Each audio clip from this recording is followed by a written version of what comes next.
Goeiedag, good day, fellow South Africans and citizens of the world.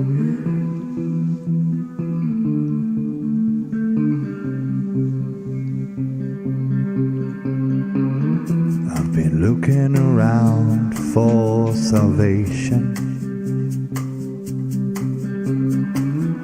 I've been looking around for the truth. All around me I see frustration, and I looked all over till I found you. I sit and listen to your stories, and you're telling me, please don't worry. There's a lot in this world you should know, and love in life is where you should go. If you're looking for somewhere to go, if you're looking for someone to know, if you're looking for someone to guide you, then love in life will guide you. Goeienaand, good evening, fellow South Africans and citizens of the world, and welcome to tonight's live stream. And it's about a very serious subject, but before we get on to that, big shout out to the Loving Life family, and don't forget Dan Berryman's Sunday service will go up later tonight on LLTV. The subject of his sermon is Jew, Jesus and Jerusalem. Now, back in the 1960s, the best music radio station was LM Radio, which broadcast from Lorenzo Marques in what was then colonial Mozambique. I remember it well. I was at boarding school at the time. Tonight we will unpack the tragic history of Mozambique, situated on the northern border of KwaZulu-Natal. For those of you who are not familiar with Mozambique, let me just show you a map, just so you get an idea of where it's all at. Okay, this is South Africa down here. Mozambique is on the northern border of KwaZulu-Natal and bordering the Kruger National Park in this area here. And since independence, it's been a complete and utter disaster. When we talk about the ISIS issue, it's over here in an area known as Kupa El Gadio, the northern provinces of Mozambique, which are just bordering the southern border of Tanzania, which is a largely Muslim country. Alright, so that gives you some geography as to where we're talking about. Let's get back to the situation here.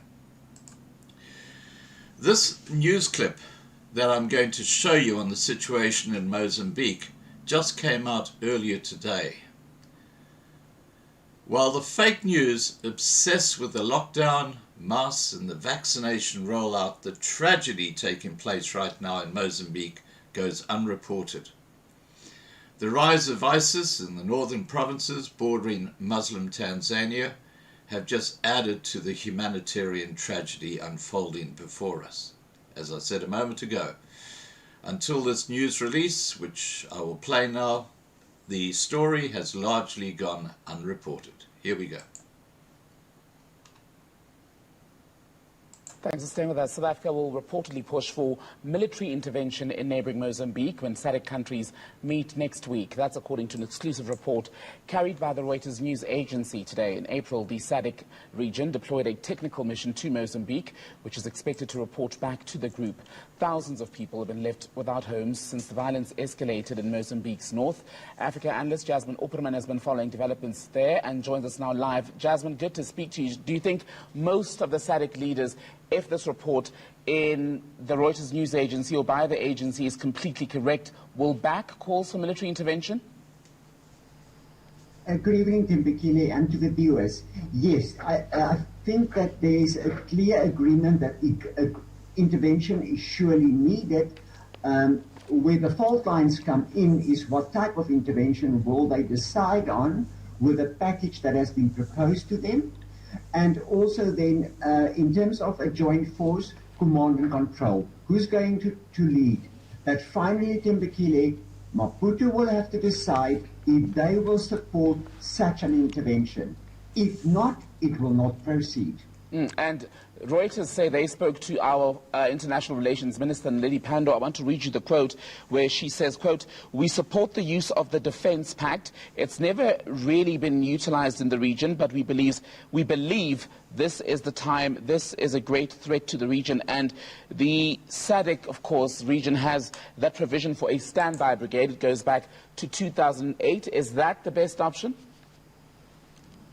In terms of freezing the insurgency, I don't think the region can should have actually not ignored this reality for some time. The problem we sit in Timbukile is to get a joint force off the ground, get it into the area with all the support structures. Marine security, air security, land security is not an overnight process. How prepared they are at a regional level to implement the complexities thereof, and then coupled with that, deployed in a manner that will address the problems, is the concerns that we are sitting with in the region. One sense that there's a urgency, a rush, but if they are going to rush in with a war on terror mentality, I'm afraid that intervention is not going to sustain the freezing of the insurgency we desperately so need in Cabo Delgado. Also very key, when Minister Pandor reportedly says it's a threat to the region, will be intervening in a way that protects the various countries' citizens from retaliatory attacks by some of the groups present in Mozambique. A great risk for the region. Cabo Delgado insurgency has a strong local element, local roots playing out. And also on the border area with Tanzania. But the problem comes in with the Islamic State. Now that it has been designated, the Islamic State has its eyes even more on Cabo Delgado. And the moment there is intervention, rest assured that the Islamic State will initiate or will propagate and could even lead to that lone individual out there to show their discontent by means of actions.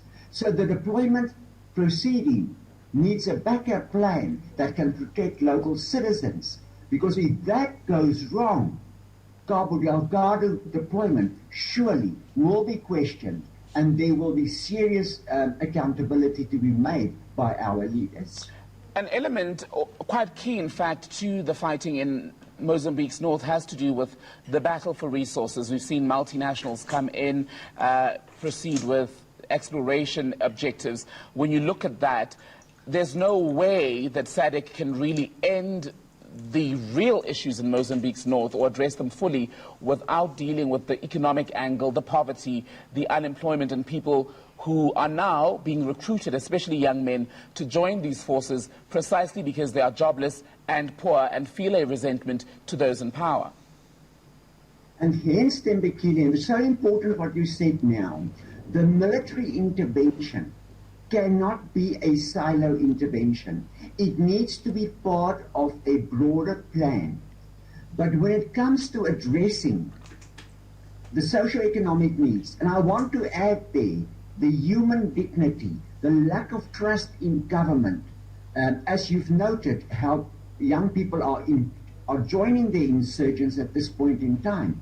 The military intervention will create the environment in which the Maputo government can move in and then start implementing some level of administration, some level of regaining the trust. A military intervention will not deal with the root causes. That remains the responsibility of the Mozambican government, and it must be part of a strategic plan, which I still have to see. Jasmine Opperman, always good to speak to you. Thank you so much for being on ENCA as always. All right, guys, there you go. Now, that's hot off the press, so it gives you an insight as to what's happening when it comes to Mozambique. Right, joining us tonight is a Mozambican resident, Miles, together with Fiona Timms and Muzi Nkosi. Please remember to register on lovinglifetv.com, the video platform we are transitioning to escape growing censorship by big tech like Google and YouTube. Please put any questions you might have in the side chat. All right, without any further ado, let me get our guests on. Here we go.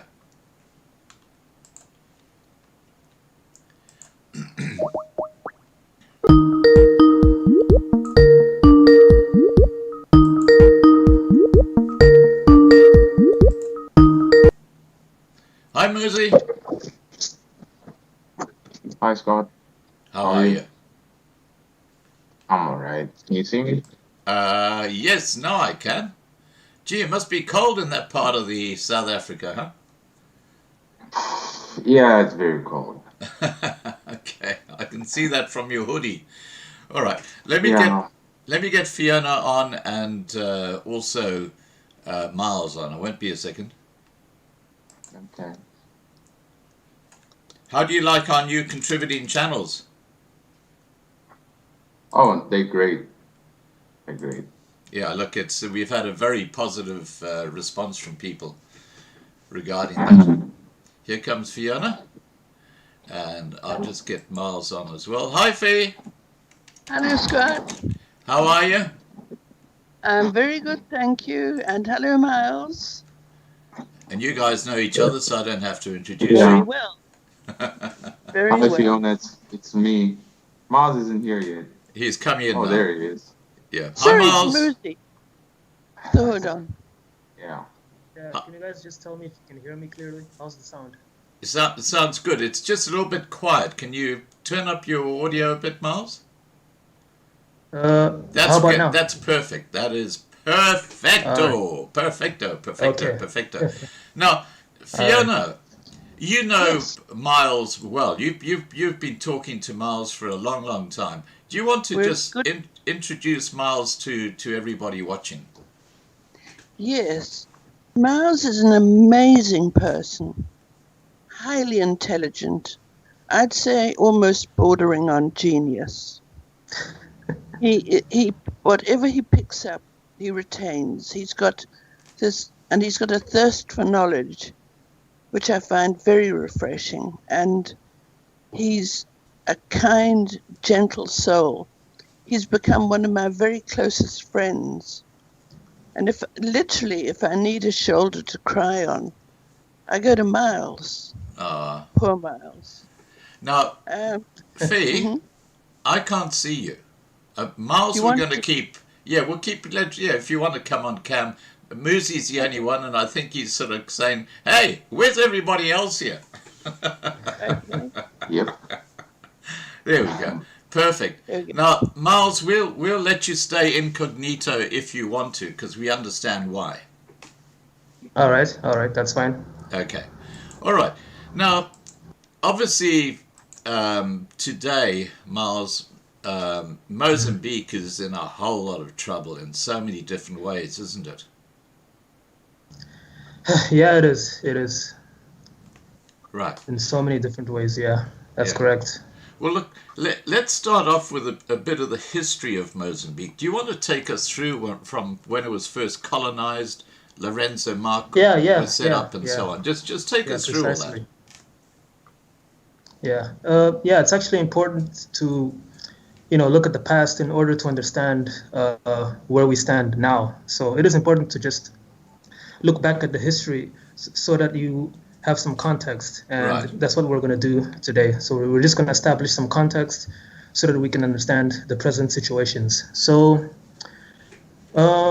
yeah, so to anybody who's unfamiliar with Mozambique, this is going to be a bit of just a brief history lesson. It'll just be a bit of an overview because if we have to delve into the history and the politics, it would take many, many hours. But we're just going to look at a few basic things, just to get Right. everybody up to date. Okay, so the history of Mozambique. So what we're going to look at, what I'm going to discuss first is Islamic Mozambique, which is very relevant given the Islamic insurgency happening in the north. So we need to understand, in terms of Islam, what's the historical influence of Islam in Mozambique. So prior to Portuguese arrival, Muslim traders and travelers had a strong presence in Mozambique. And why is that? It's because Mozambique was particularly attractive to merchants and traders from the Arab world, mostly because of precious minerals such as gold. And so the Arabs, they introduced Mozambique to Islam. So they had a presence in Mozambique that spans back, many years. And this is some interesting trivia here, but there was a notable influential Arab trader whose name was Musa bin Bik. Some people call him Musa bin Bik or Musa al-Bik, and he was the ruler of the island of Mozambique. So actually, before Lourenço Marques was the capital of Mozambique, the island of Mozambique was the hub, was the center of prosperity. So it was ruled by this man, Musa bin Bik or Musa al-Bik. And the name Mozambique actually comes from this Arab trader, Musa bin Bik. In Mozambique, you say Mozambique. In English, you say Mozambique, but it was actually named after Musa bin Bik or Musa al-Bik. Did you guys know that? No, I didn't. Yeah, it's just one of those things, those interesting facts. Well, I need to ask you, Miles, if you look a bit further north, the slave trade, the center of the slave trade in Africa, way back in the early 1800s, was Zanzibar, the island of Zanzibar. And when you look at the town of Mombasa in Tanzania, that was one of the collection points for slaves, which was sort of captured by the Arabs and then taken in these sort of lines of people chained together to the island of Zanzibar, which was like a holding sector. And in fact, if you go to Zanzibar, you can actually see these terrible conditions that the slaves were kept in before they were shipped back to the Middle East. So did this fellow Mozambique, and I know I've got his name wrong, but did he have a similar setup, even though he was doing gold as well? Did he get involved in the slave trade? Yeah, that's actually a good question. I'm not sure if he was involved, but somebody can correct me if I'm wrong. But you're right. Slavery did exist in Mozambique, and the trade of slaves was a booming business at the time. But as for whether or not Musa al-Bik himself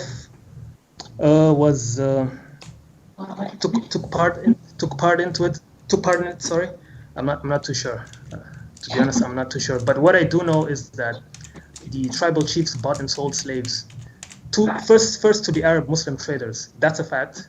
The slaves were sent to the Middle Eastern cities and plantations, which is another fact that I learned. And the tribal chiefs also sold slaves later on to the Portuguese and European traders. But it is a fact that slavery did in fact exist in Mozambique.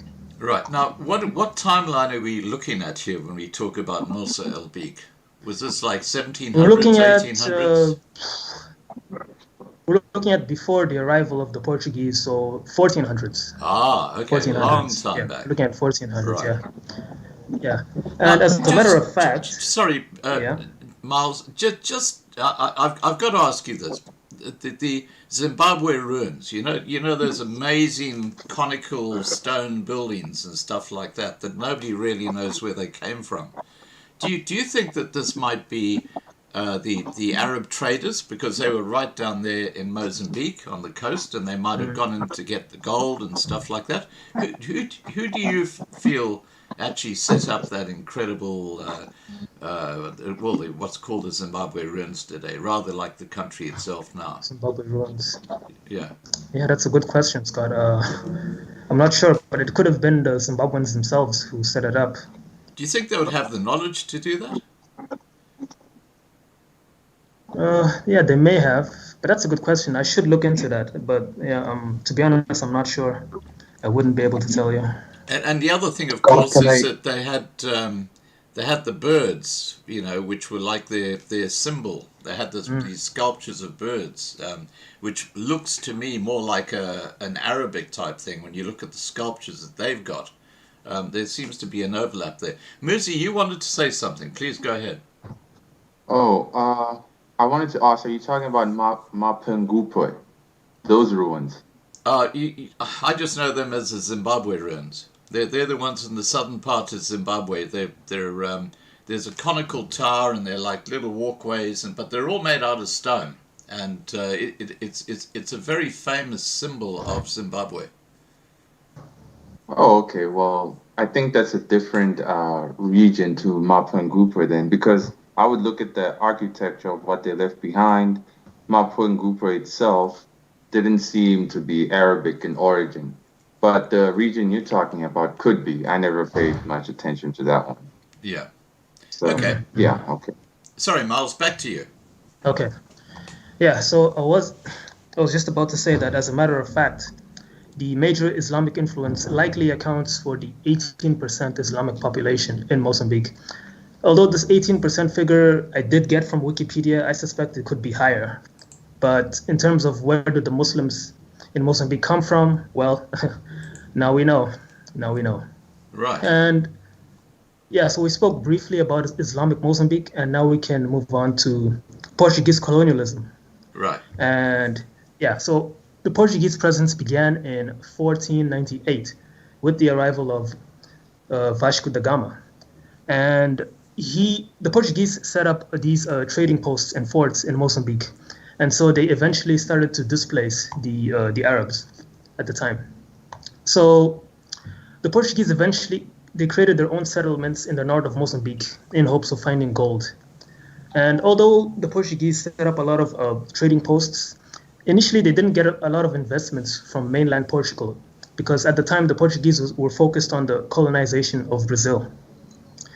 So although Portugal had a lot of territories, they did try to consolidate the territories, but they were unable to do so because of debt that they acquired from wars and expeditions that they fought throughout the years. And so this led to a situation where the Portuguese allowed these companies to rule the colony under Portuguese direction. So they would have these companies who would rule certain territories. So what did these companies do? These Portuguese companies established railroads, and they developed a lot of Mozambique's infrastructure. So a lot of the infrastructure, it's actually standing to this very day. So we have the Portuguese to thank for much of that infrastructure. But anyway, under colonial rule, it was, in spite of the infrastructure and the development, it was a difficult time. It was a difficult time because it led to a time of great suffering and oppression for the local population. Why? Because under Portuguese colonial rule, anybody who dared to speak out, he was either exiled, imprisoned, or he was killed. And this leads us to the War of Independence, which was from 1964 to 1975. So as I mentioned earlier, the native Mozambicans, it was a difficult time for them due to the oppression that they suffered under the hands of the Portuguese. So the indigenous population was upset, mostly because the development plans and the policies were targeted. They were targeted at the Portuguese elite. So the Portuguese population only looked out for the white Portuguese. They didn't really care about the native population. And the natives claimed that the Portuguese did not try to develop or integrate the tribal communities. That's why a lot of the tribal communities lived in these. Sorry for the background noise, by the way. There's a lot of background noise here. Yeah. Yeah, so the natives claimed that the Portuguese didn't try to integrate the tribal communities. And as a result, most of the indigenous communities suffered discrimination. And they also lacked the social and economic benefits that the Europeans had. So at the time, the white Portuguese were wealthier and more skilled. And so you can imagine that this started to cause a lot of deep anti-colonial sentiments, which led to the rise of underground political movements. So this is from the timeline of from 1960 to 1970 onwards, right? So now you have the rise of these political nationalist movements, and you might be familiar with one of them. And one of them is called Frelimo, and Frelimo stands for. They were the ones who were causing all the trouble. Yeah, so it was known as the Frelimo stands for the Front for the Liberation of Mozambique, and it began in 1964. And it was actually started by exiled Mozambicans who grouped up in Tanzania under the leadership of Eduardo Mondlane. And just while they were in Tanzania... Just on that point, Miles, Tanzania seems to have been the center for a lot of these terrorist organizations like Frelimo. I mean, the ANC had their headquarters in East Africa as well. It's like that was the center of their head office before they moved back into their own countries. It's likely because they were sympathetic towards the plight for Africans who wanted to express independence. That's why they housed a lot of nationalist movements or nationalist and the other or freedom fighters. The other interesting factor is that Tanzania is largely a Muslim country, whereas Kenya is largely a Christian country, which is quite interesting because Tanzania originally was German East Africa. The Germans controlled it until the First World War, and that's when Britain basically took it over. But Kenya, on its northern boundary, it was a British colony. So it kind of brings into context the two different East African countries there. I won't talk about Uganda because that was a totally different kettle of fish. Please, back to you. Right. Okay, that's interesting. Thanks for sharing that information. So what did Frelimo do when they were in Tanzania?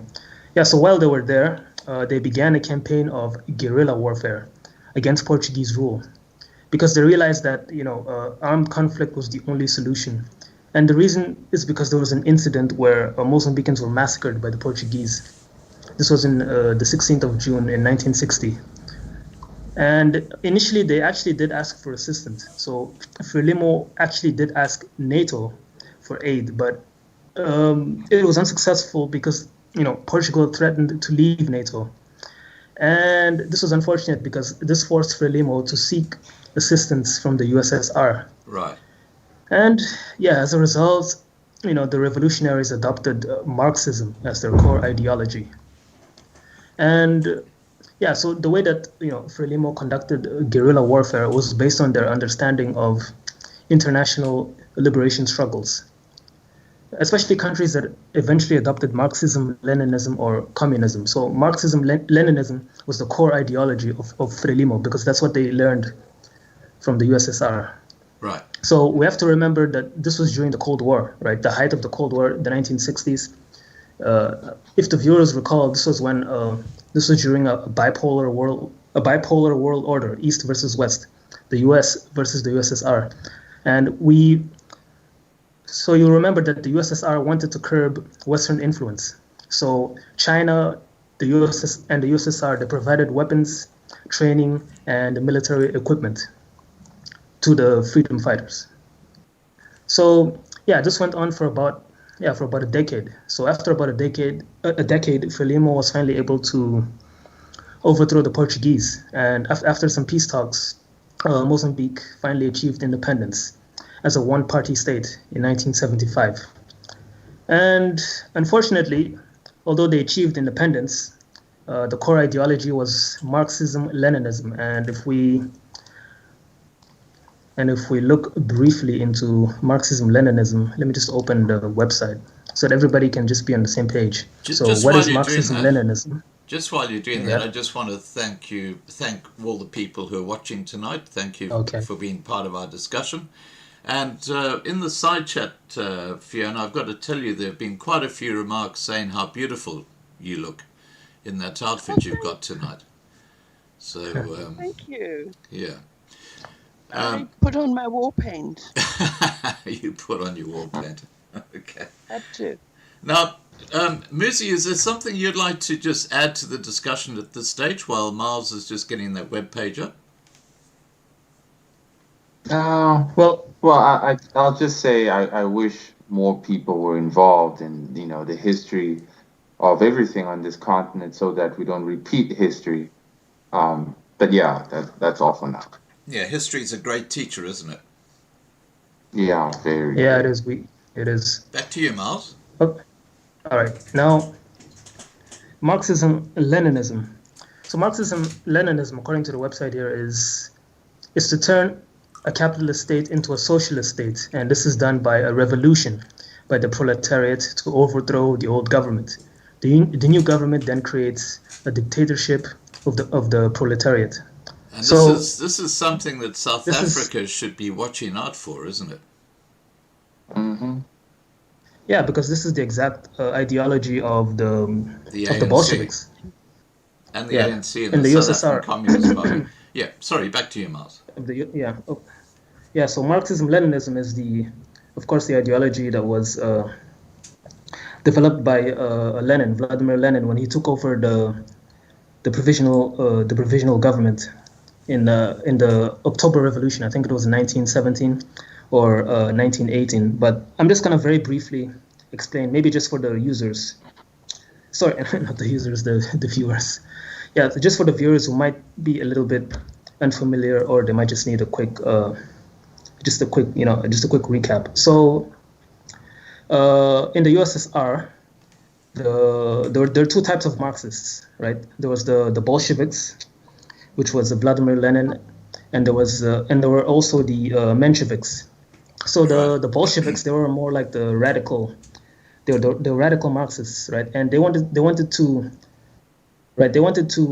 implement Marxism through force, through action, right? And the Mensheviks were, and they were more. They weren't as radical. They said that we can't use force. This has to happen organically because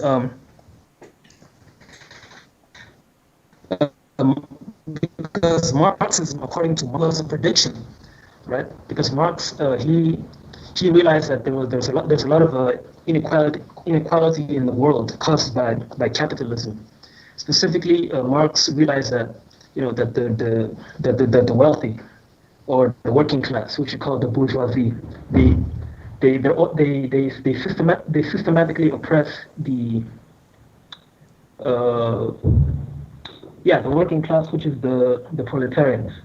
And how do they do this? Because the bourgeoisie own what is known as the means of production, so factories, land, private property, and because they own the means of production, and the workers are forced to work for them, right? They're getting more out of owning the land compared to the worker who's putting like his blood, sweat, and tears into working for the proletariat, but he's not really, he doesn't really get a chance to make something out of his life. Right. And so Marx realized that this systematic exploitation is the reason for all the inequality in the world, and he predicted that that one day there would be this revolution, right? So the workers, the proletariats, they would one day revolt, right? And they would overthrow the capitalists. They would get rid of capitalism, and they would say, no, we need to own the means of production. And eventually it will lead into a sort of a state of utopia, where everybody owns everything and shares and distributes everything equally. So Marx believes that one day this is right. It was a prediction of his, he believed that one day all the evils in the world would come to an end as a result of the proletariat one day engaging in this revolution, overthrowing capitalism and ushering communism. So communism is this. It's the background noise again. That's all right. Okay. So communism is this.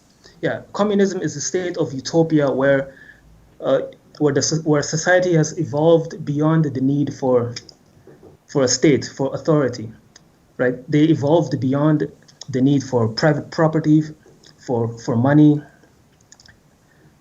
and for things like that. So communism is a state of paradise where there's no state, there's no more economic classes, there's no money. So it's this sort of system of utopia. And so sometimes we call it anarcho-communism, right? Can I just anarcho-communism? Can I just say something related to that, Miles? And that is that you've probably heard the statement by Klaus Schwab from the World Economic Forum, which supposedly represents the biggest businesses in the world today. And I'm talking about Google, Facebook, Microsoft. Bill Gates is a member of the World Economic Forum, for example. And he has said in 2030, you, talking about all of us, will own nothing, but you will be happy. Now, doesn't that sound like Marxism? Yeah, ultimately, Marxism leads to, my second question is, there's a lot of people who suggest that Marxism was actually financed by the very people who are the top capitalists, because they wanted to bring everybody down to their level, to a serf slave level. Yeah, which is quite ironic. Yeah, that is quite ironic. Yeah, but anyway, getting back to that. Okay, so what does this have to do with the Bolsheviks and the Mensheviks? Well, the Bolsheviks, which was Lenin's party, they were upset that Marx's predictions didn't come true, and they said that the reason why the proletariats didn't revolt and overthrow capitalism was because they were too busy working, and they a lot of them didn't really understand. They were too busy to sort of be to sort of dedicate all of their efforts into the revolution. So what he proposed was this concept of the vanguard party, or the dictatorship of the proletariat, which is a system where a state, right, dedicates all of its time to implementing communism, right? So the state would have to now own all the means of production to reach, so that ultimately the end result would be to one day reach this desired goal of communism, where eventually there'll be no need for the state, there'll be no need for private property, there'll be no need for money, and it's going to eliminate the economic classes. So there won't be the rich, there won't be the poor, right? And these Bolsheviks, they took over the provisional government in Russia at the time, which was run by the Mensheviks. I think the leader was Alexander Kerensky. I think some of the viewers will remember. Those who are more historically savvy. Right. And what does this have to do with Mozambique? The Mozambican government was trained, they were influenced by this Marxist-Leninist ideology. And we all know the result of Marxism-Leninism in the USSR. What happened, right? I don't have to give a historical explanation of that. There was no freedom. There was no freedom of expression. There's a lot of censorship. A lot of people died. People starved. And it was just a totalitarian regime, right? So this already gives you some background into, Frelimo's mentality, right? Right. So, okay, getting back to the history. So after Frelimo overthrew the Portuguese, Mozambique achieved independence, but it was a one-party state. Remember, It was a one-party state, and the core ideology was Marxism-Leninism. So what does this mean? What did this mean? It means that Frelimo began a campaign of silencing or sending political opponents to re-education camps. Why? This was done to stop the rise of any new parties that would attempt to start civil wars for government control. So this is a Marxist strategy. Now you got to silence. You can't have any other parties because then somebody will emerge and say, well, I don't want you to lead over us. Why don't you step aside? So no, what they did was they silenced a lot of the political opponents. Right. And this led to another problem because at the time in Zimbabwe, and you'll know about this, in Zimbabwe and South Africa, there was still a white ruling class. This was in the 1970s. Right. So white Zimbabweans looked for ways to prevent the newly independent Mozambique from supporting and inspiring opposition movements against the Rhodesian government because if the black Zimbabweans or the black South Africans at the time took note of what happened in Mozambique, then they would also say, well, we have the right to self-determination, and they didn't want any sort of nationalism because that was going to be bad for them. So what did they do? So they recruited some disappointed members of Frelimo, and they started a guerrilla organization known as Renamo. And what does it stand for? Renamo stands for Mozambican National Resistance, and it was founded in 1976, just one year after independence. And as you can imagine, Renamo became a thorn in the side of Frelimo. Why? See, Renamo was against the Marxist policies. So what they did was they sabotaged the nation's economy and infrastructure. Specifically, they destroyed roads, they destroyed bridges, they cut railway and power lines, and they even committed a lot of atrocities, right? A lot of atrocities. So they raided towns and villages, and they massacred civilians. And I wrote down that over 100,000 people died, and about 1 million became refugees. Wow! And this was a dark period of civil war that lasted until 1992. And although after 1992, right after the peace agreement, Renamo eventually became an opposing political party. But in spite of the peace agreements, tensions between Frelimo and Renamo continued until 2019. So now you can see that Mozambique had a bit of a tumultuous past, right? The war for independence, and then the civil war that caused additional destabilization, right? Renamo versus Frelimo. So we already covered that. We covered the Islamic Mozambique, Portuguese colonialism, till independence. And now we can move on to, oops, sorry about that. That's okay.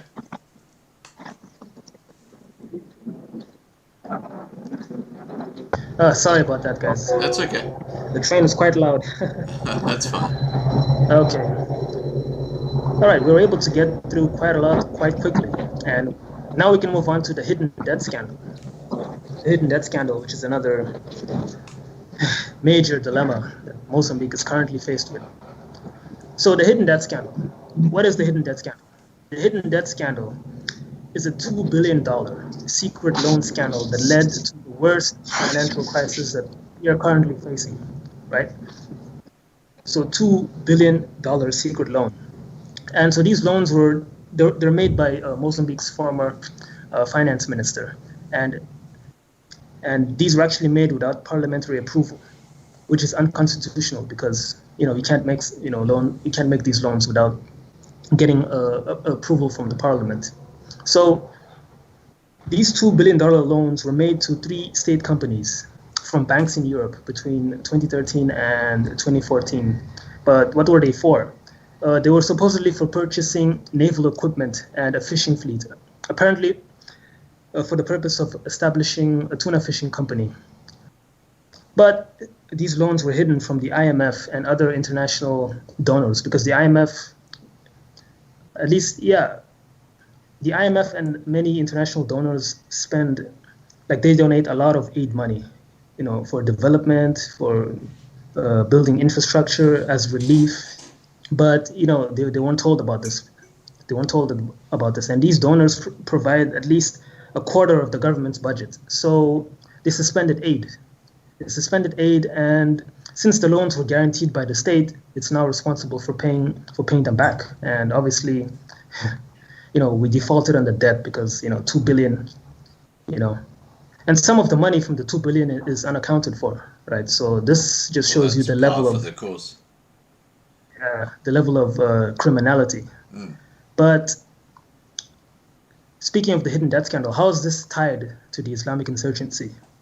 And that's where we're going to move on to now, the Islamic insurgency. So this is now just a quick background. Here we're talking about ISIS or ISAC. Yeah, I'm getting to that. Yeah. So in 2010, vast quantities of natural gas were discovered in Cabo Delgado, Right. which is a province in the north of Mozambique. Right, vast quantities. And what happened? So this led to the start of the Mozambique LNG project by Total. Right, Total is this French multi-billion-dollar French company, and they actually invested $20 billion into the project. Wow. And and this is actually the largest foreign investment in Africa, this Mozambique LNG project. Wow. Right. And how's this tied to the hidden debt scandal?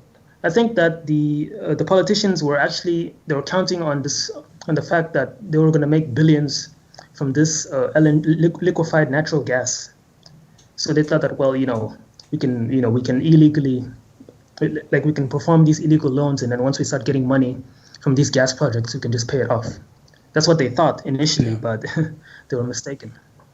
So the Islamic insurgency, it's a conflict between Islamist militants and Mozambican security forces, but civilians have become the main target of the attacks. From what I've read, the people behind it are a terrorist group which is linked to ISIS. So we don't know how much influence ISIS has over them, but I believe they're called Ansar al-Sunnah. But I'm just going to verify if that's the name. But yeah, I think it's Ansar al-Sunnah. Now, Miles, I heard that this ISIS group that are now in northern Mozambique actually originated from South Sudan. And they actually moved down into Tanzania and into the Mombasa region where they trained. And it was only after that they moved further south into Mozambique because of this big gas development which they wanted to try and take over. Have you heard similar stories about their background? Yes, I have. I have read that these insurgents are extremist Muslims. Although most of them are Mozambican, they also include people from Tanzania and Somalia and other parts of West Africa. But yeah, I did hear about that. That's true. Yeah, right. That is true. Okay. And so some of these extremists were actually trained by ex-policemen and ex-frontier guards who were fired. Right, they were fired by the government. And some of them were also trained by Islamist militants in East Africa, such as Al-Shabaab, right? Right. Which is what we mentioned. So what are the causes? Is it just religious fundamentalism? Well, one of the causes is that they want to establish Sharia law in Mozambique because they believe that it will bring about equality and wealth, right? But the other reasons are mostly economic, social, and political. You see, because there's high youth unemployment, right? And this high youth unemployment is a major reason why these locals join Islamist rebels. Yeah. Because the state, right? You can imagine how corrupt Frelimo is, and these people in the north of Mozambique, they lack infrastructure, and the government just fails to address their needs. And they believe that Islam will be, Islam is going to be a solution, and Islam will be an antidote for all of their problems.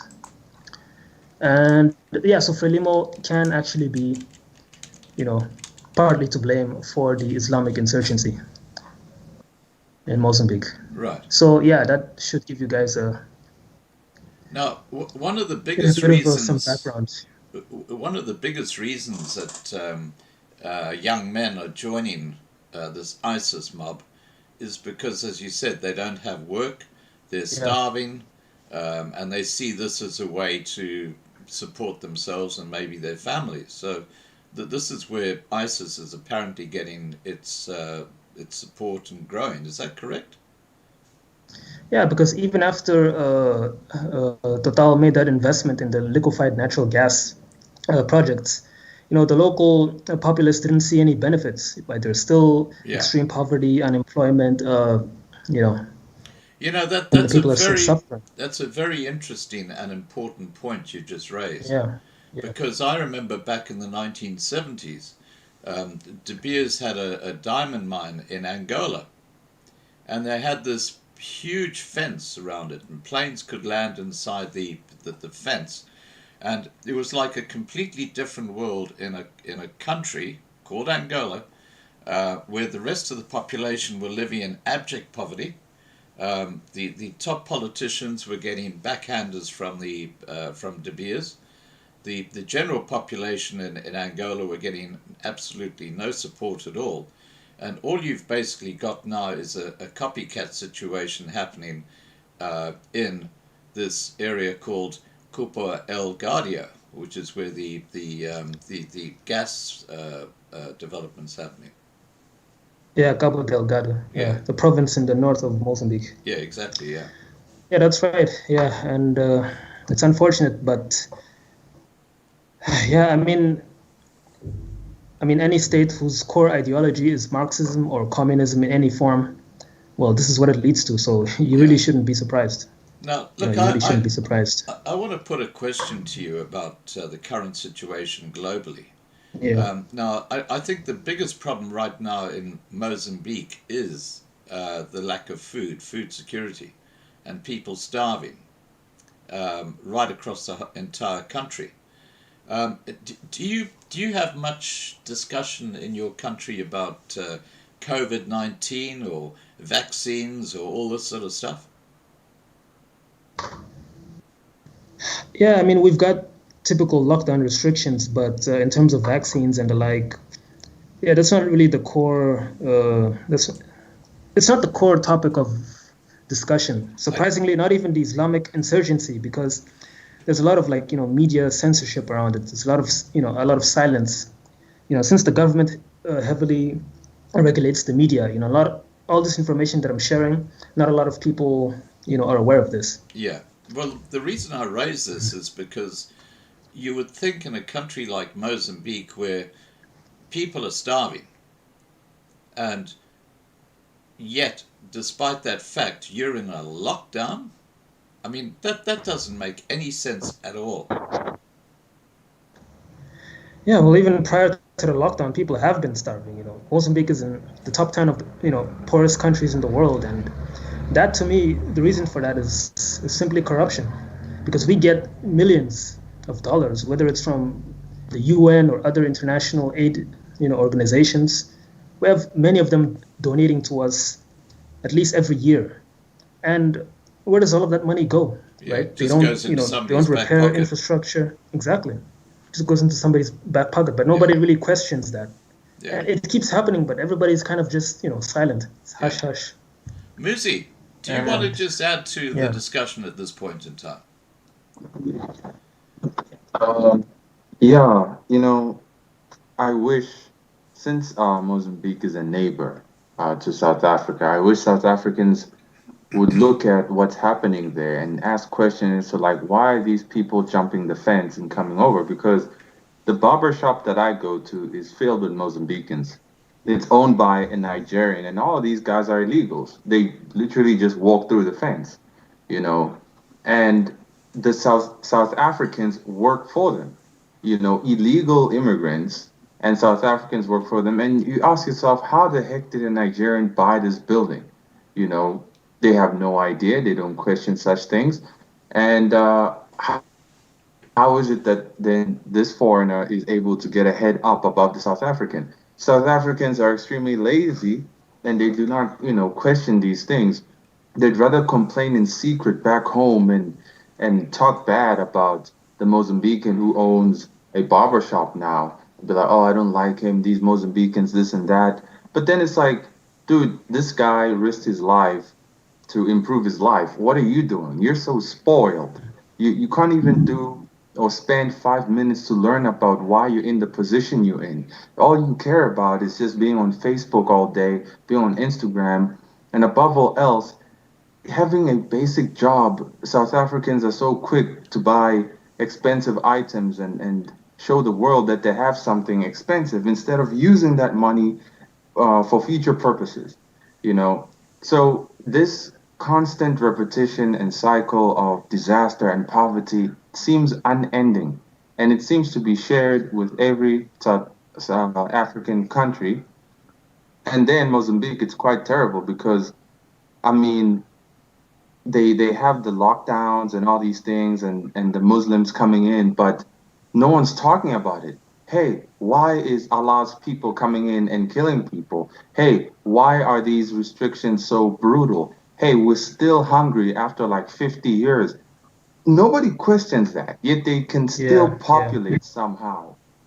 You know, and just talking about it frustrates me to no end, honestly.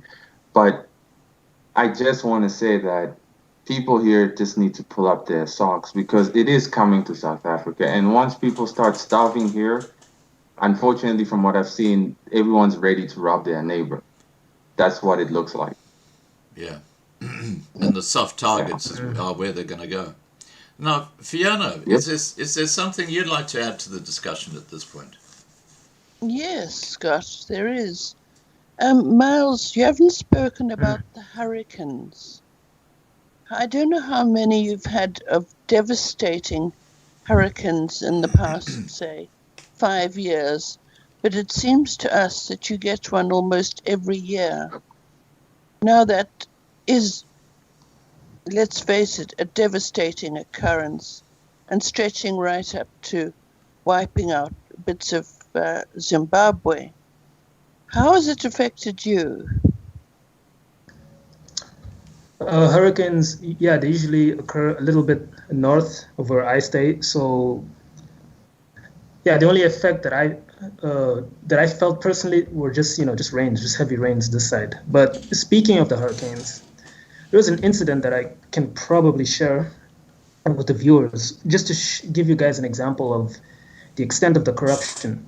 Now, during the I think it was during the last hurricane, I don't remember, but we had a lot of these international organizations would send us like a lot of food. Like a lot of food. I don't know how many tons, but it was a lot. And the food was for for relief purposes, to feed people. A lot of people were displaced, a lot of people were starving, and things of that nature. And what happened was that, the mismanagement is just it's absurd, because they discovered that, right, that people took, whoever was in charge, they took all of that food, they placed it inside of a warehouse, and then they started selling it to the local populace, selling the food, which was meant It to was a feed gift. people who lost their homes, people who were starving. And this just gives you, right, a picture of the level of corruption that we have to go through. And we have So, the same in but yeah. South Africa. Yeah. Does not surprise me either. I mean, the hurricanes haven't affected me personally, but obviously, to the nation as a whole, it's just another scourge on top of another scourge. I mean, we've had civil war, we've got Islamic insurgency, and yeah, so obviously it doesn't help. No. Yeah. Well, Yeah, Absolutely shocking. yeah. And Scott, Miles, please tell Yeah. everyone what it's like.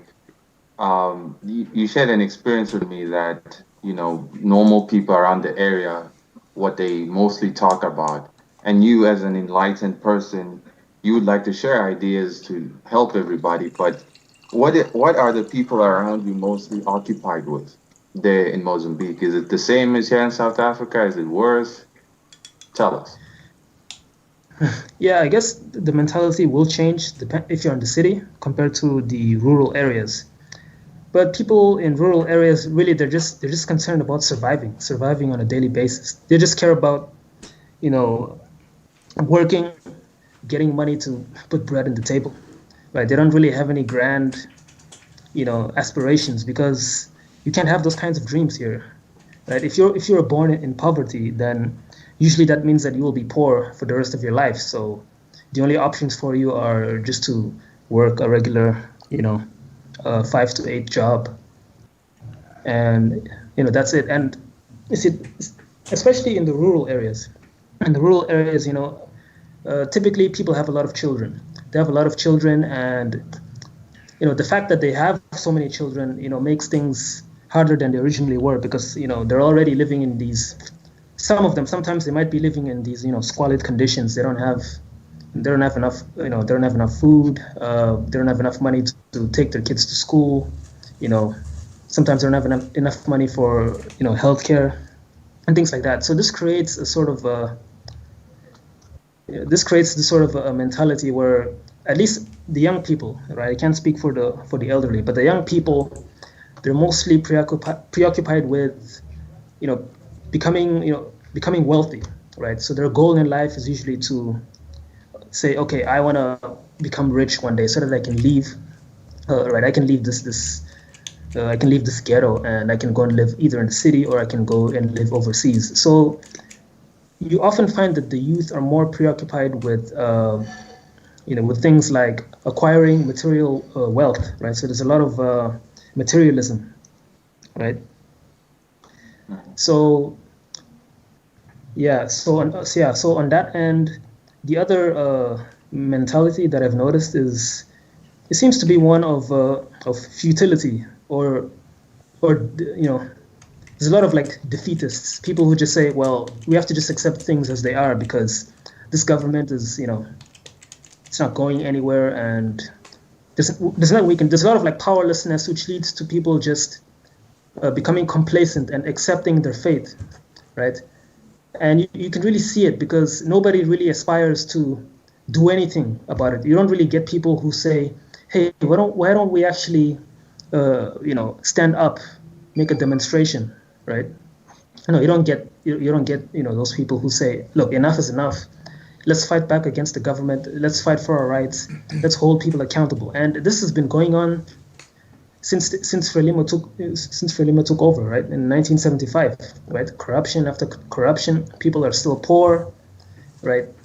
There's still a lot of inequality, I have still a lot of corruption. I have to me a very self-evident question, which I want to ask you, Miles. Now, when Southern Africa was still under colonial rule, and I'm talking about Mozambique under the Portuguese, Angola under the Portuguese, Zimbabwe under Ian Smith and the Rhodesians, etc., etc., etc. Things then, were they worse or were they better than what they are today under communism or socialism? Well, I'd say that, thanks to the Portuguese, we did have a lot of infrastructure, and there was a lot of development because, as I explained earlier, that a lot of these Portuguese companies, they developed the colony, and they brought with them a lot of skilled Portuguese labor, right? Yeah. People skilled in crafts people and things of the sort. So yeah, I think we at the time, I guess it depends. I guess it depends on who you ask, because for the Mozambicans at the time, it was difficult because they suffered a lot of oppression. They didn't have the opportunities, much of the opportunities, and they didn't really benefit, from all of the. They didn't benefit from the from all of the the colonial side compared to the has to the South anything Africans. changed? Has anything changed? Well, considering the fact that some of the infrastructure is still standing today, which is thanks to the Portuguese, I would say that ultimately not a whole lot has changed because Except the infrastructure like is just collapsing. because some of the infrastructure we can't even maintain because when the Portuguese left, they took a lot of their skilled labor. So some of it is collapsing. Of course, we've had our own infrastructure. We've had a lot of developments. So some parts have improved, but I'd say only in the Maputo province. But elsewhere in Mozambique, no, not much. It's still, I'd say, relatively stagnant. Yeah. Okay, the reason I'm asking this is because Mozambique is, perhaps it decayed further down the track of socialism to Zimbabwe, and of course Zimbabwe is probably 10, 15 years further down the track with socialism than South Africa. And wherever you look at in Southern Africa, it's a basket case because of corruption, because you've got people who are incompetent running the country, they're self-serving, they have absolutely no interest in the general population. And South Africa is no different. So it's almost like looking at a time machine when you look at Mozambique today and you think, well, then in 20 years' time, this is what South Africa is going to be like. This is, I guess, where I'm going. Miles? You just have to look at the ideology of all of these, liberation struggles, right? All of them adopted Marxism, Leninism, and right, just look at what happened to the USSR. That's exactly what's happening here, in terms of the levels of corruption and lack of development. But as I said earlier, in my honest opinion, it's greed. It's greed and corruption. It's the simple fact that they don't care about their neighbor, right? They don't care about the plight of their own people. They don't care about their suffering. And that is the number one cause. Because if you cared about the suffering of your own fellow countrymen, your own brother, right, you would build infrastructure. You'd make sure that everybody has the benefits of education, healthcare, right? That everybody has food, right? You would address the issues. But time and time again, even when you get foreign intervention, right, or assistance from overseas, right, we receive, as I mentioned earlier, just billions and billions of dollars in aid, but none of that money is used, right, to aid those who are suffering. I just want to wrap up with what I see as the biggest challenge facing Mozambique today, and that is Islamic State.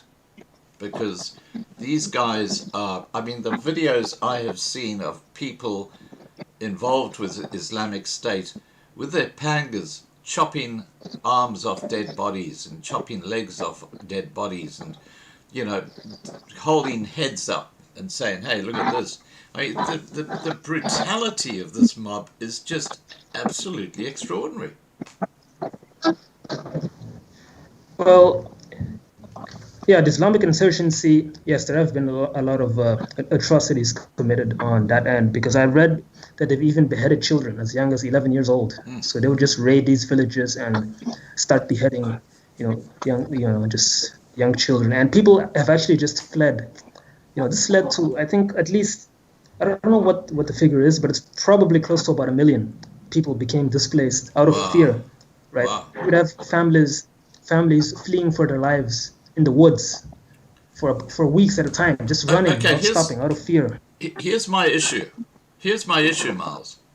You got 1 million people displaced. You got Islamic State cutting off the heads of 11-year-old kids, and yet you take the mainstream media overseas, they're not touching this with a barge pole. But in Mozambique, you've got a lockdown. You've got a lockdown when this shit is going on the northern border. It makes no sense. Yeah, and the worst fact is that nobody really questions it, Although, the restrictions have eased, but still, we're still required to, wear the mask, observe, social distancing. It's bullshit. The whole thing is bullshit. Yeah, things of that nature. Things of that nature. But, these problems just compound. They compound, and... you can imagine that it's... The suggestion made today is that the South African army, God bless their cotton socks because they're pretty useless, are going to go into northern Mozambique and sort out ISIS. Well, I don't think they could sort out a barbecue in a park, but anyway. Well, that's another issue in and of itself, because... speaking of the current president, right, here's a man who, just to use an illustration, right, here's a man whose house is on fire, and his neighbors, right, can see that his house is on fire, and they offer to help, and he refuses. But this fire becomes so big that even the international community notices it and says, look, we need to put out this fire. We have like, let's say that we're the fire brigade and we can put this fire out, and he still refuses. And yeah, that's also some very strange behavior on the part of the president, because he refuses foreign intervention, right? And his excuse, or rather his defense, was that, well, whenever foreigners intervene in issues of this nature, usually they stay and cause instability in the region, right? So that was his defense. But a lot of people speculate that the reason why the president is refusing this foreign intervention is because he's afraid that they'll uncover some nasty secrets that are happening up north that he doesn't want the international community to find out. Because remember, thanks to the hidden debt scandal, right, a lot of aid has been cut to Mozambique. So if they discover something else in addition to that, well, that means that they're not going to get any more aid money. And not just that, if these international organizations decide to get a slice of the liquefied natural gas pie, well, that means less money for him too. Yeah. All right, so what is the solution, Miles? Just in wrapping up, what is the solution for Mozambique and for Southern Africa? And then I'm going to ask the same question of Muzi and Fiona. Yeah, that's a good question, but in my honest opinion, I know the reason why people don't want to revolt is because of the civil war, right? Just the effects of the civil war, from 1976 to 1992, that caused a lot of debt, instability, and it just ravaged the economy. So I can understand why they might be fearful, but they have to get rid of Frelimo, right? Frelimo's in power since independence, and perhaps it's time to go. They have to just start some form of activism. They have to start holding people accountable. And it is scary because you don't know what's going to happen, right? If you take these men out, is there going to be bread? Is there going to be food to eat? What's going to happen? Is the whole, are all foreign investments going to stop? There's always that fear, but it has to start with the state. We have to get them out. Yeah. Now, that's my honest opinion. Muzi, over to you. What do you think the focus of the international media and people involved in international affairs should be on when it comes to Mozambique? Should it be COVID-19 or should it be what's going on in the country? I somewhat don't blame the international mainstream media for not, sharing this information, because to what end? How long must the international first world countries help Africa? How long? How many times must they show the wars and atrocities done by the people of this region to themselves? How long? It's been who knows how long, 50 years, 60 years, going on to 2 million years. It will never change. I don't blame them.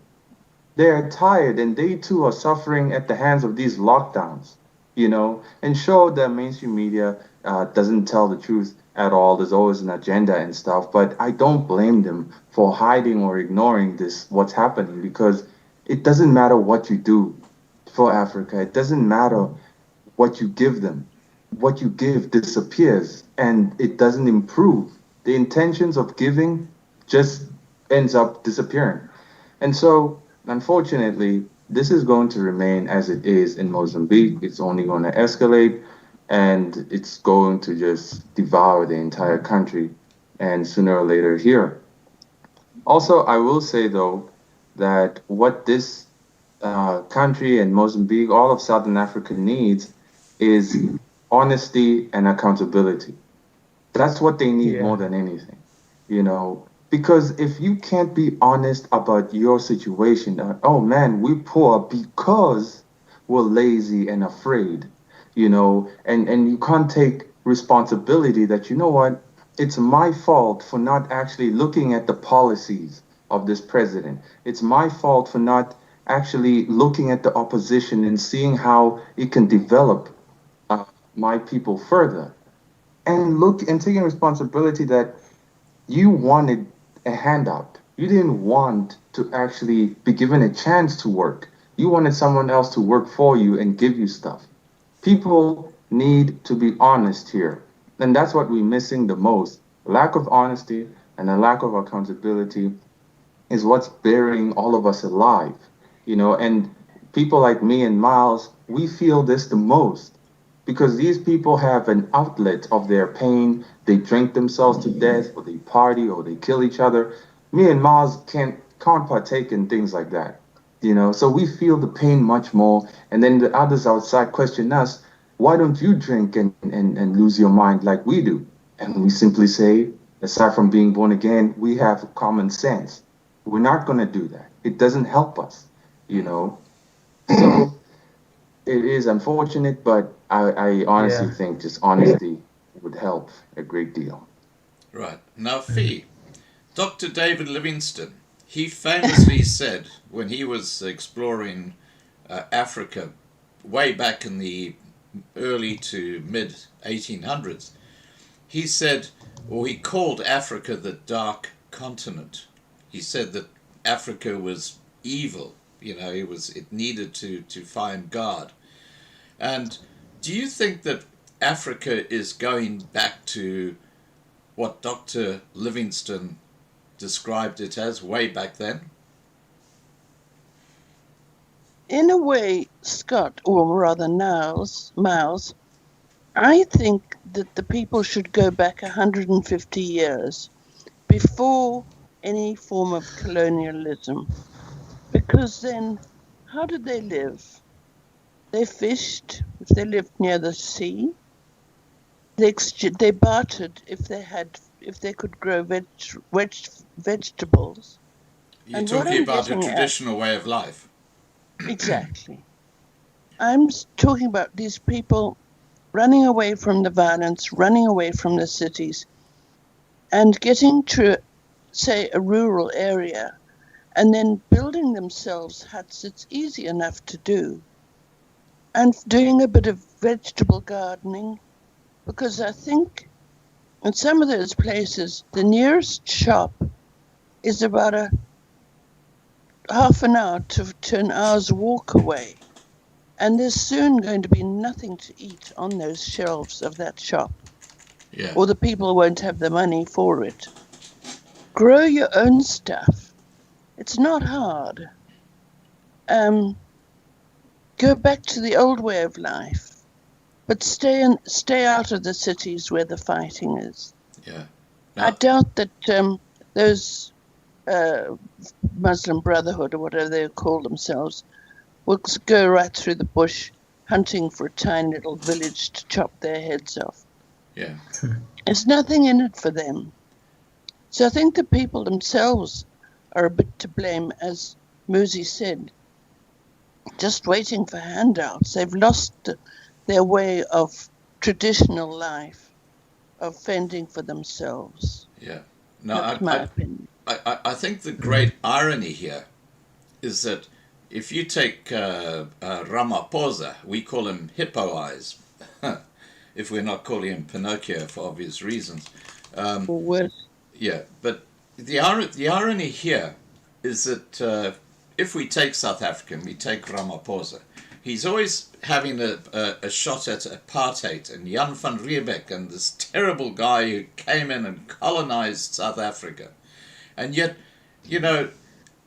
when you look at South Africa, the expectation, and Muzi can confirm this, I'm sure he will, the expectation now is that all the benefits of what happened pre-1994 are now expected to be rolled through continuously by this new regime, despite the fact that they are destroying the whole concept of what capitalism is and bringing in this socialism which destroys the whole concept of what was produced prior to the ANC government taking power, which is why what Fiona is saying when it comes to going back to traditional ways is probably one option. Muzi, what are your thoughts on that? I totally agree. And to make things worse, when I was teaching at a local high school, the socialism in the textbooks, in every subject.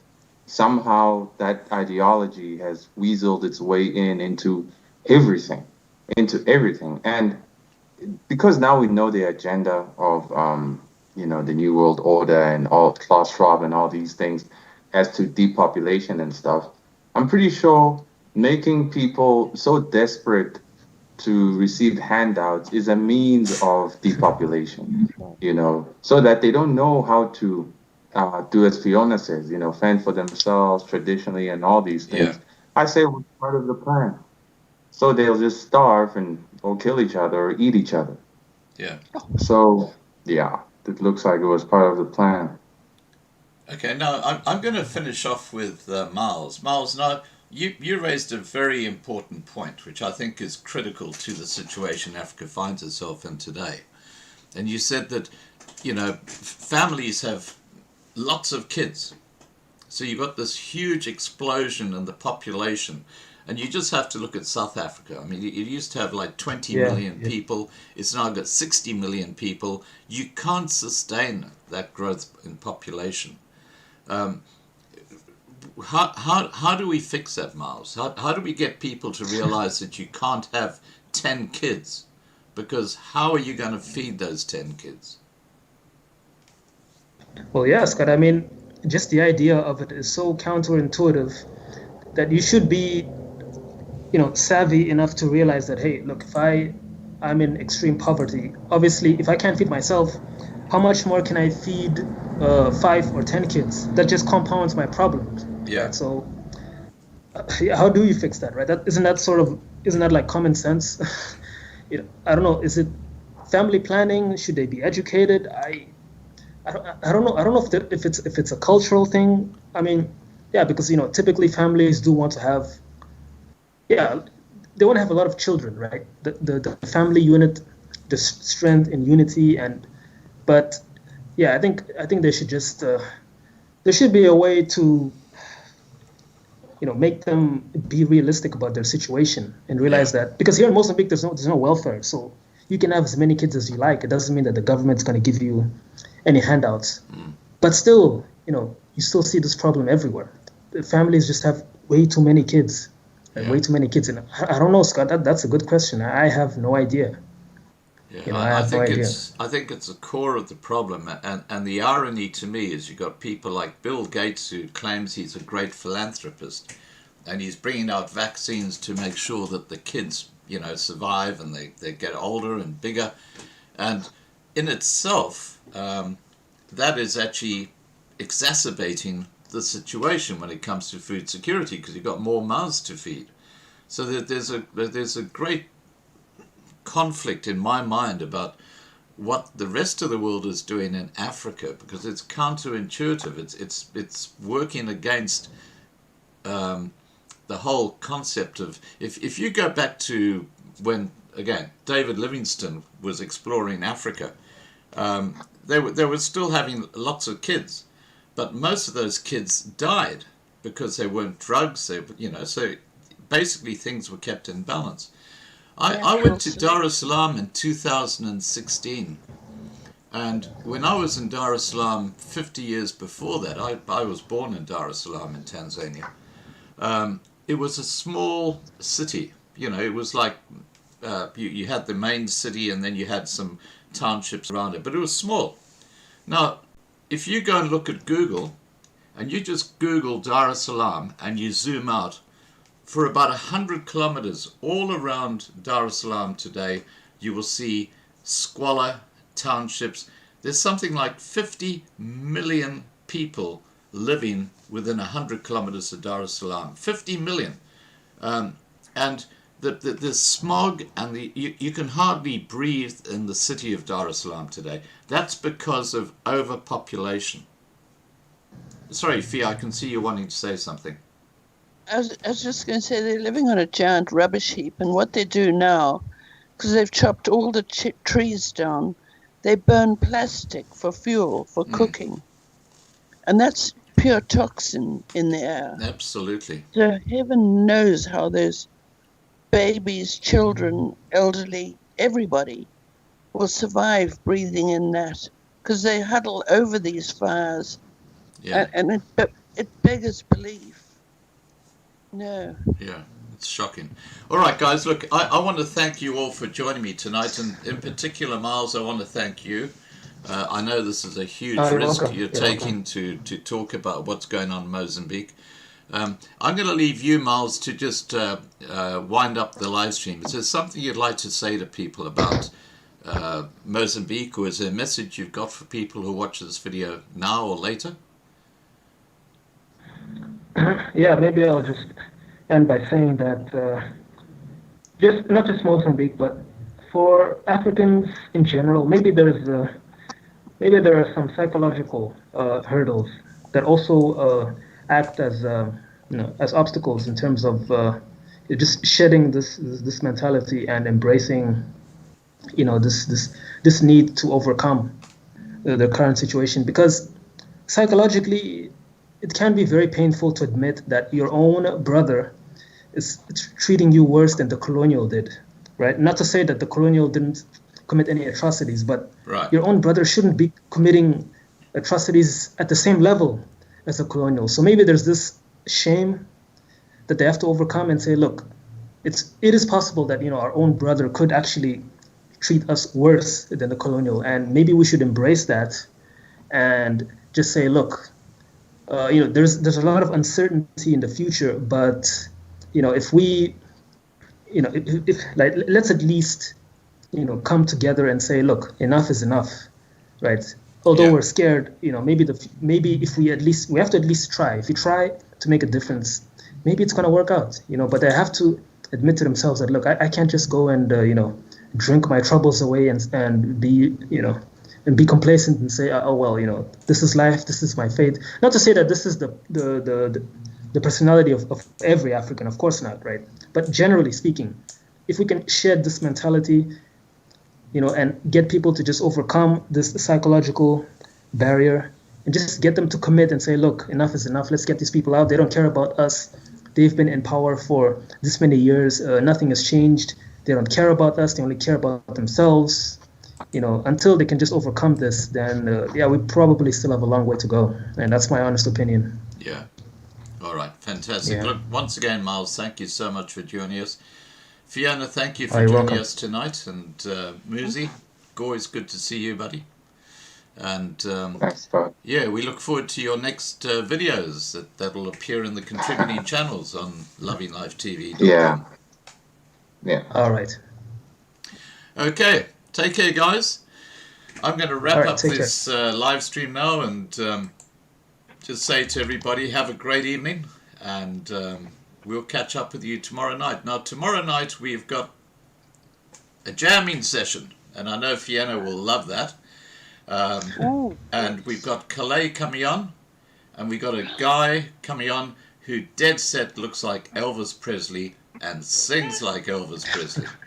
So we got two performers coming on tomorrow night at 8 p.m. Johannesburg time. So I hope to see you all there then. Scott, could you quickly put in a plug for me? Yeah, please go ahead. Oh yes, My yeah, plug- about your chapter 5. Yeah, I apologize. Yeah. It's out Okay. there. Okay, now there are two things here. Later tonight, I'm going to be putting up Dan's Sunday service. That'll happen around about midnight South African time. But Fiona's just done chapter 5 of her Botswana Okavango Swamps. So guys, go and check that out on lovinglifetv.com. As always, it's fabulously interesting and entertaining, and it's narrated by Fiona. So Thank you. please enjoy it, guys, and have a great evening. And it's free. It's free. Alrighty. Take care, Fee. Thank you so much, Scott. Take care, All right, Miles. take care, everyone. Bye, everyone. Thank you. Thank you Bye. very much. Take care, Muzi. Bye for now, guys. Okay, All bye-bye. right. Okay. Take care. Bye. Okay, guys, there you go. All about Mozambique. Isn't it fascinating how the mainstream fake news obsess about vaccines and the coronavirus and the tragedy happening right now in Mozambique is just being totally ignored. I will leave the side chat open for a few minutes so you can say your goodbyes, and I hope to see you tomorrow night, 8 p.m. Johannesburg, when we have our next jam.